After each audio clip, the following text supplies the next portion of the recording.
Hello everyone. Today our group will be presenting on the impact of colonialism in Malaysia. To begin, colonialism refers to a situation where a foreign power established political, economic, and social control over another territory for its own interests. Throughout history, colonialism has played an important role in shaping the development of many countries around the world, including Malaysia. In the context of Malaysia, colonialism has significantly influenced the country's political system, economic structure, and social organization. Many aspects of the modern Malaysia today can be traced back to the colonial period. Therefore, the understanding colonialism is important in order to better understand both the development and challenges faced by the nation. Before discussing the impact, let us first look at the background of colonialism in Malaya. Due to its strategic location along the Strait of Malacca, Malaya became an important center for international trade and attracted the interest of foreign powers. The Portuguese were the first European power to conquer Malacca in 1511, followed by the Dutch in 1641. Later, the British expanded their influence in Malaya and became the most significant colonial power in shaping the country's political, economic, and social development. British colonial rule continued until the Federation of Malaya achieved independence on 31 August 1957. Although the colonial rule ended, its influence can still be seen in many aspects of Malaysian society today. Therefore, in this presentation, our group will discuss both the positive and negative impact of colonialism from three main aspects, namely political, economic, and social impact. That's all from me. Thank you. My name is Flavia, and I'm going to start by discussing the positive impacts of colonialism in Malaysia. From the political aspect, one of the positive impacts is the introduction of a modern administrative and legal system by the British rule. Malaysia's current legal framework was primarily based on the English common law system that was established during that era. It is officially incorporated into the Article 160 of the Federal Constitution, and even today, Malaysian courts may rely on this English legal principle to fill gaps where there are no specific legislation exists to ensure a consistent and also a professional judicial environment. Other than that, colonialism also had brought Malaysia to the development of a professionalized governance structure where British colonialism facilitated a phased transition towards the parliamentary democracy we practice today. This transition began with the Federal Legislative Council in 1984 and the member system, which gave local leaders their first practical experience in government and policy making. For example, this period allowed leaders like Tunku Abdul Rahman to build the expertise necessary to negotiate independence and eventually draft our Westminster-style constitution.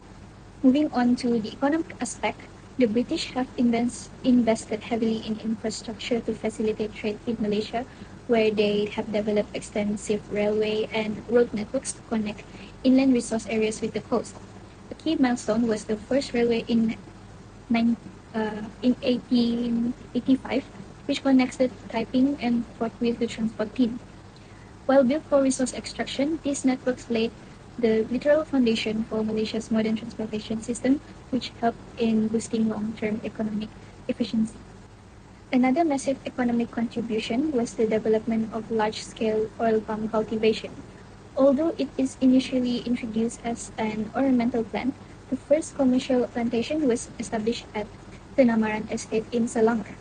This period has engaged the establishment of critical research and development, oil palm breeding, and land management systems. These colonial era habits of global investment and agricultural expertise allows palm oil to remain a cornerstone of the Malaysian economy today.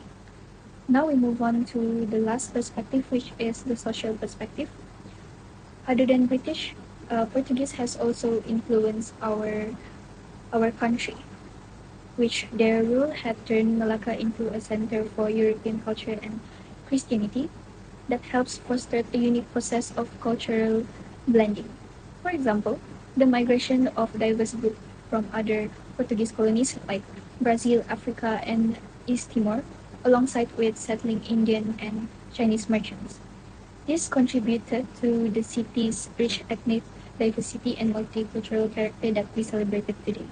Greetings to Sir Tony. Moving on to the next part, my name is Enlis and Robert, and I will be present the negative impacts of colonialism, which form three main aspects, which are political, economic, and social. Under the political aspect, colonialism led to the political centralization of territories, which mean having no central government. This is because the British colonial power restructured these territories under one central administration to easily ruling and controlling the population. As a result, the political power becomes concentrated in the hands of colonial government. Other than that, the colonial power caused limited political decisions of local administrators as well as traditional rulers. This means that the colonial powers often took over or dominated the existing governments, which made the traditional rulers were either weak, removed, or forced to cooperate with the colonial administration. Although some local rulers were allowed to remain in power, their authority was limited due to only political decisions controlled by the colonial officers. Thus, the local people had no right to participate in political decision making, which limited the democratic practices and political experience. Next, economic impact of colonialism, which are exploitation of natural resources. During British rule, Malaysia's valuable resources like tin, rubber, and minerals were exploited by the colonial powers. This is because such resources is very crucial as it may produce high quality of goods needed for them. Therefore, in return, they could earn high profits when they get resources at lower cost and sell it at a high price, while the local people who actually have the right to the natural resources become poorer. Another economic impact is the forced labor. Forced labor means forcing people or using coercion or threats to work without giving any wages or reward. With this, it will cause people to lose their lives in a brutal way and harsh punishment if they did not adhere to the colony's interests. Another impact is the economic disparities. The British colonial deliberately dividing labor force and made line in between of different races.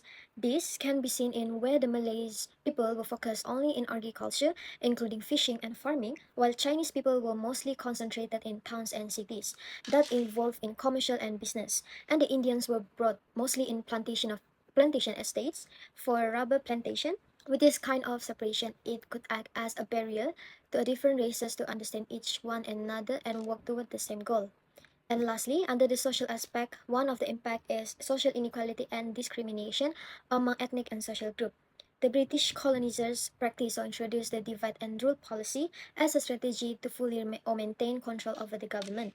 The British implemented divide and rule to ensure that each of the different ethnic groups may receive different treatment in terms of employment opportunities as well as residential areas. Besides that, education system fragmentation. Vernacular schools were established to limit the school interaction and understanding between different ethnic and groups. Where the Malay schools mainly focus on a basic education and agriculture, the Chinese school used textbooks and syllabuses imported from China, while Tamil school emphasizes education of plantation, and the English school offered high quality of education and promotes better career, mostly for the elites and wealthy family. To conclude, colonialism had both positive and negative impacts on Malaysia.